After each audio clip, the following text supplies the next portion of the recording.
नमस्ते और स्वागत है। हम सब नए साल पर संकल्प लेते हैं, है ना? हाँ बिल्कुल।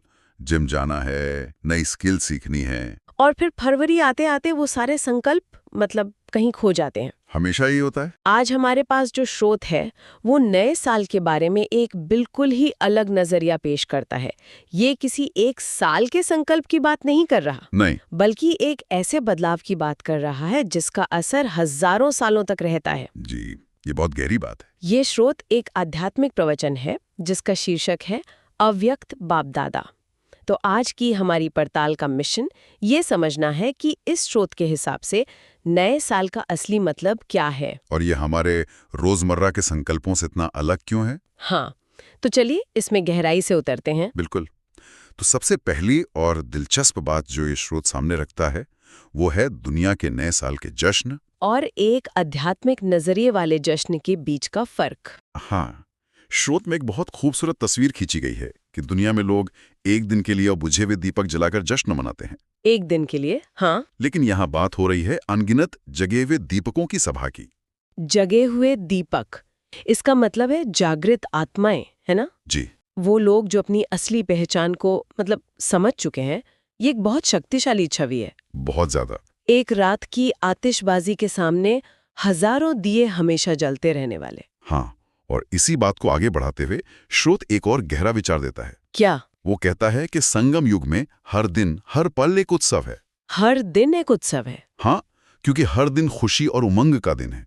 तो फिर नए साल पर कुछ खास नवीनता लाने की जरूरत क्यों? अच्छा, ये तो बड़ा दिलचस्प सवाल है। सवाल ये पूछा जा रहा है कि इस नए साल में आप कौन सी नई उमंग उत्साह की लहर दुनिया में फैलाएंगे। एक मिनट, आपने एक शब्द इस्तेमाल किया, संगम युग। जो लोग इस शब्द से परिचित नहीं हैं, उनके लिए क्या आप इसे थोड़ा समझा सकते हैं? ये इस चर्चा के लिए जरूरी लगता है। हाँ जरूर। इस दर्शन के अनुसार संगम युग का मतलब है संगम का युग। ये समय के चक्र में एक बहुत छोटा पर सबसे महत्वपूर्ण दौर है। सबसे महत्वपूर्ण? हाँ, जब एक पुरानी दुनिया का चक्र खत्म हो रहा है और एक नई सतयुगी दुनिया की शुरुआत होने वाली है। अच्छा। तो इसे आध्यात्मिक उन्नति के लिए सबसे शक्तिशाली समय माना जाता है। इसीलिए स्रोत कहता है कि इस युग का हर दिन खास है। ये सिर्फ कैलेंडर बदलने की बात नहीं है। ये युग बदलने की बात है। बिल्कुल। अच्छा, तो ये संदर्भ इसे और भी महत्वपूर्ण बना देता है। तो मतलब ये सिर्फ एक व्यक्तिगत संकल्प नहीं है, इसका असर पूरी दुनिया पर होता है। बिल्कुल। स्रोत कहता है कि आप विश्व के फाउंडेशन हैं। नींव के पत्थर। हाँ, आप पूर्वज आत्माएं हैं, इसलिए आपकी वृत्ति यानी आपकी सोच से जो वाइब्रेशंस निकलते हैं उनका असर पूरी दुनिया और प्रकृति पर भी पड़ता है। पूरी प्रकृति पे? जी।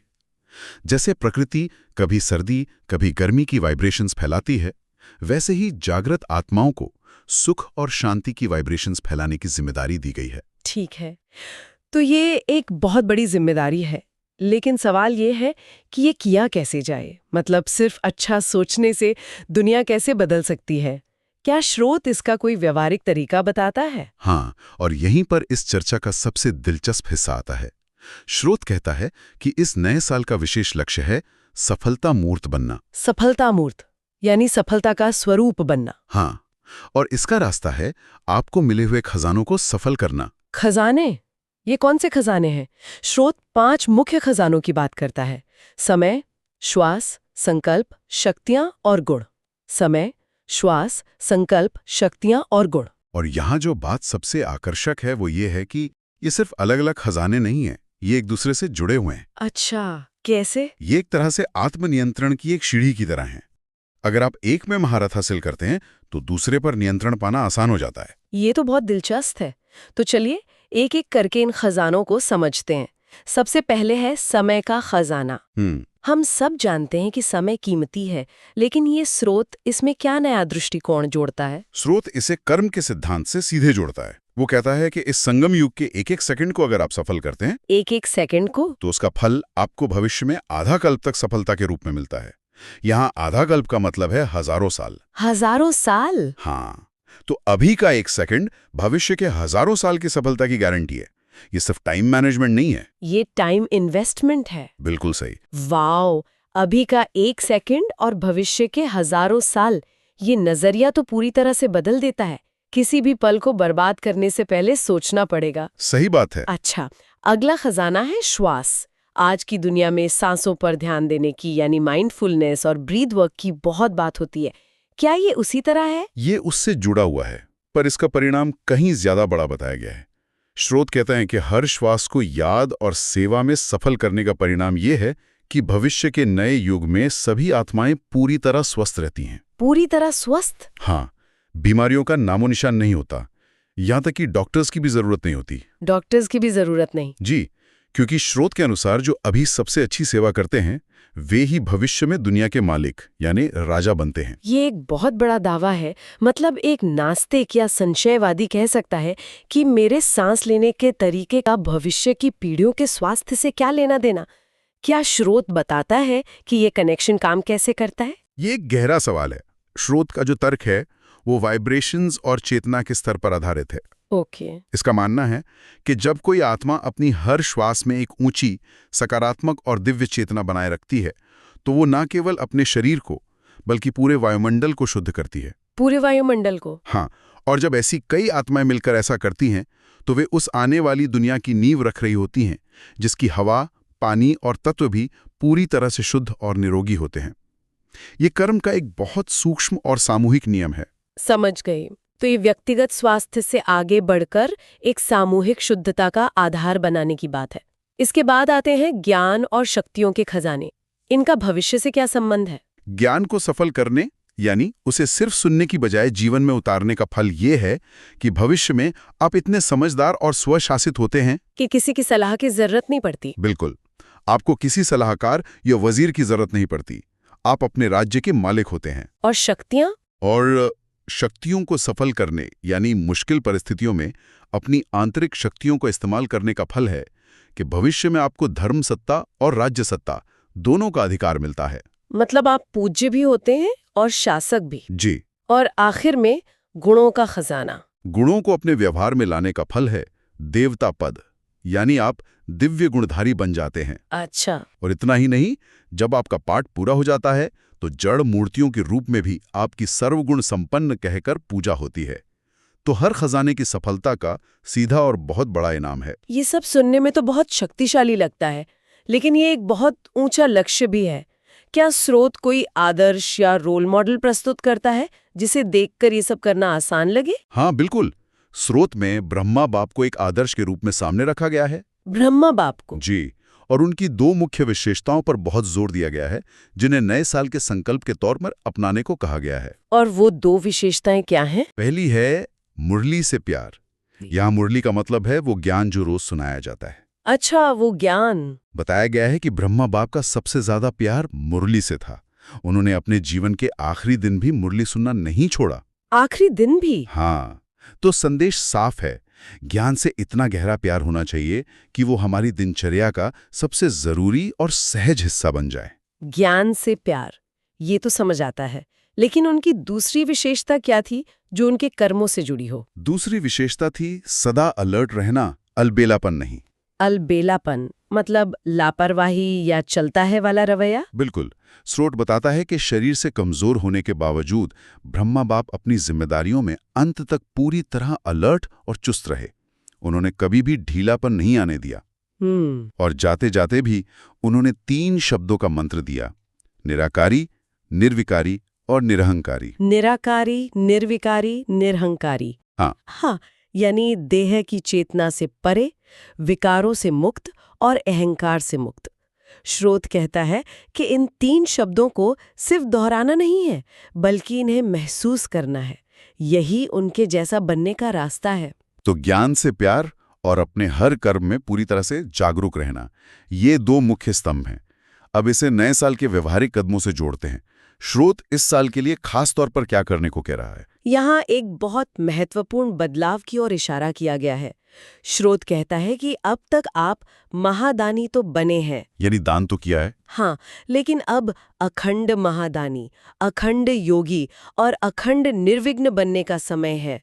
यहाँ अखंड शब्द पर बहुत जोर है। अखंड यानी बिना किसी रुकावट के, निरंतर। इसका मतलब है कि जो भी अभ्यास हो वो लगातार होना चाहिए, रुक रुक कर नहीं। सही। जैसे आज बहुत अच्छी योग साधना की और फिर 3 दिन छोड़ दिया, वैसा नहीं। बिल्कुल, निरंतरता ही कुंजी है। और इसी से जुड़ा हुआ सेवा के तरीके में भी एक बहुत दिलचस्प बदलाव का सुझाव दिया गया है। अच्छा। स्रोत कहता है कि वाचा की सेवा यानी बोलकर ज्ञान देने की सेवा तो चलती रहेगी, लेकिन अब खास ध्यान 2 और तरह की सेवाओं पर देना है। पहली है मनसा सेवा। मनसा सेवा यानी मन की शक्ति से सेवा। ये विचार ही अपने आप में बहुत आकर्षक है, लेकिन ये काम कैसे करता है? क्या इसका मतलब सिर्फ किसी के लिए अच्छा सोचना है या इससे कुछ ज्यादा है? ये ख्याली पुलाव पकाने जैसा क्यों नहीं है? ये बहुत अच्छा सवाल है। स्रोत इसे सिर्फ अच्छा सोचना नहीं कहता, ये एक फोकस्ड अभ्यास है। फोकस्ड अभ्यास? हाँ, इसका मतलब है अपने मन की शक्ति को एकाग्र करके किसी आत्मा को या पूरी दुनिया को शांति, शक्ति और पवित्रता की तरंगे यानी सकाश भेजना। सकाश भेजना? जी। जैसे एक लाइट हाउस दूर तक रोशनी फैलाता है, वैसे ही एक योगी अपने मन की स्थिर अवस्था से दुनिया में सकारात्मक ऊर्जा फैला सकता है। ये एक सक्रिय मानसिक कर्म है, न कि निष्क्रिय इच्छा। इसके लिए मन पर बहुत नियंत्रण चाहिए होगा। बहुत ज्यादा। ठीक है, तो ये एक तरह का आध्यात्मिक ब्रॉडकास्टिंग है। और दूसरी खास सेवा कौन सी है? दूसरी ओर शायद आज के समय में सबसे जरूरी है कर्मणा सेवा। कर्मणा सेवा यानी अपने कर्मों और व्यवहार से गुणों का सहयोग या दान देना। स्रोत में एक बहुत मार्की की बात कही गई है। आजकल की आत्माएं सुनना नहीं, देखना चाहती हैं। देखना चाहती हैं? हाँ, वो एक जीवित सैंपल देखना चाहती हैं कि ये ज्ञान जीवन में कैसा दिखता है। ये बात तो 100% सच है। आज के दौर में लोग भाषणों से ऊब चुके हैं। वे प्रामाणिकता चाहते हैं। सही बात है। वे देखना चाहते हैं कि आप जो कह रहे हैं वो आपके जीवन में है भी या नहीं। बिल्कुल। इसीलिए स्रोत बहुत रचनात्मक उदाहरण देता है, जैसे गुणों की टॉफी खिलाना या गुणों की पिकनिक पर ले जाना। गुणों की टॉफी खिलाना, मुझे ये कल्पना बहुत अच्छी लगी। मैं सोच रही हूँ कि किसी ऐसे व्यक्ति को धैर्य की टॉफी कैसे खिलाई जाए जो ट्रैफिक में फंसा चिल्ला रहा हो। हाँ, इसका यही मतलब है। ये गुस्सा होने की बजाय सेवा का एक मौका देखने जैसा है। हाँ, जब कोई अशांत हो तो उसे लेक्चर देने की बजाय अपने शांत व्यवहार से शांति का अनुभव कराना। जब कोई निराश हो तो उसे अपनी उम्मीद भरी बातों से शक्ति देना। ये गुणों का व्यवहारिक दान है। और अंत में नए साल का सबसे बड़ा और शक्तिशाली संकल्प बताया गया है। वो क्या है? संकल्प है no problem complete. No problem complete यानी समस्या को देखना ही नहीं है, अपने आप को संपूर्ण और संपन्न समझना है। दूसरे के बदलने का इंतजार नहीं करना है। अच्छा। स्रोत में साफ कहा गया है, यह सुधरे तो मैं सुधरूं, ये नहीं सोचना है। इसका मतलब पहल खुद करनी होगी। ब्लेम गेम खत्म। हाँ। हम अक्सर सोचते हैं कि अगर मेरे हालात ठीक हो जाएं या वो इंसान बदल जाए तो मैं खुश रह सकती हूँ या बेहतर बन सकती हूँ। ये स्रोत उस सोच को पूरी तरह से पलट रहा है। एकदम। स्रोत कहता है कि अगर नंबर 1 बनना है तो पहल करनी होगी, दूसरे को निमित्त नहीं बनाना है। जैसे ब्रह्मा बाप ने हमेशा कहा, मुझे करना है, मुझे देखकर और करेंगे, ये सोचना। ये नहीं कि औरों को देखकर मैं करूंगा। ये आत्म जिम्मेदारी का शिखर है। तो अगर हम इस पूरी चर्चा को समेटें तो सार ये है, नए साल का मतलब कैलेंडर बदलना नहीं, चेतना बदलना है। सही। अपने आंतरिक खजानों समय, श्वास, संकल्प, शक्ति, गुण को पहचानो और हर पल उन्हें सफल करो। बिल्कुल। ब्रह्मा बाप के उदाहरण से निरंतरता और जागरूकता की प्रेरणा लो और सेवा में सिर्फ बोलने पर नहीं बल्कि अपने मन की शांति और कर्मों की दिव्यता से दुनिया को प्रभावित करने पर ध्यान केंद्रित करो। जी। और सबसे बढ़कर बदलाव के लिए पहल करने वाले बनो। बहुत खूबसूरती से आपने इसका सार बताया। और इस पूरी चर्चा के अंत में एक वरदान दिया गया है जो इस सारी शिक्षा को एक वाक्य में पिरो देता है और सोचने पर मजबूर करता है। वो क्या है? ग्लानि करने वाले को भी गुणमाला पहनाने वाले इष्ट देव, महान आत्मा भव। ग्लानि करने वाले को भी गुणमाला पहनाने वाला, इसका क्या मतलब हुआ? ये तो बहुत मुश्किल लगता है। जो हमारी निंदा या अपमान कर रहा है, हम उसे गुणों की माला कैसे पहना सकते हैं? इसका मतलब है कि जो आपका अपमान कर रहा है उसके जवाब में आप उसे अपने दिव्य गुणों का अनुभव कराएं। अच्छा। अगर वो क्रोध कर रहा है तो आप शांति से जवाब दें। अगर वो नफरत फैला रहा है तो आप शुभ भावना रखें। यही है उसे गुणों की माला पहनाना। श्रुत कहता है कि जब आप ऐसा करते हैं तो वो आत्मा स्वतः ही आपको गुणों की माला रिटर्न करेगी। तुरंत? हो सकता है तुरंत नहीं, लेकिन अंततः आपकी अच्छाई उसे बदल देगी और वो जन्म जन्म के लिए आपका भक्त यानी आपके गुणों का प्रशंसक बन जाएगा। अच्छा। आपका एक तरफा देना ही आपके लिए अनेक गुना लेना बन जाता है। तो ये हमें एक बहुत ही गहरे और चुनौतीपूर्ण सवाल पर लाकर छोड़ देता है। आज की दुनिया में जहां हर कोई अपनी रक्षा करने और पलटकर जवाब देने पर तुला है, वहां अपने आलोचक को एक तरफा अच्छाई के काम से एक प्रशंसक में बदलने का वास्तविक मतलब क्या हो सकता है? क्या ये सच में संभव है? ये एक विचार है जिसे हमें अपने साथ लेकर जाना चाहिए।